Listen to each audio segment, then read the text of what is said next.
Hey guys, welcome to this quick tutorial where we'll explain how you can add checkboxes in WordPress Woocommerce. So let's get started. First, log in to your WordPress dashboard. From the left menu, go to Plugins and then click on Add New. A new page will appear. From here, navigate to the search bar and type WooCommerce Checkout Manager or Custom Checkout Field Editor. Install and activate the plugin. Next, go to WooCommerce Checkout Form or the plugin settings. From here, you can add a new custom field and select checkbox as the field type. Enter the label name such as Agree to Terms, Gift Wrap option, or any custom option you want. After saving, the checkbox will automatically appear on your checkout page. You can also mark it as required so customers must check it before placing an order.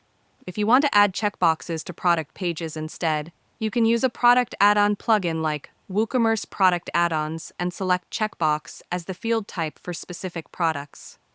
And that's it. If you found this video helpful, consider giving it a like and subscribe.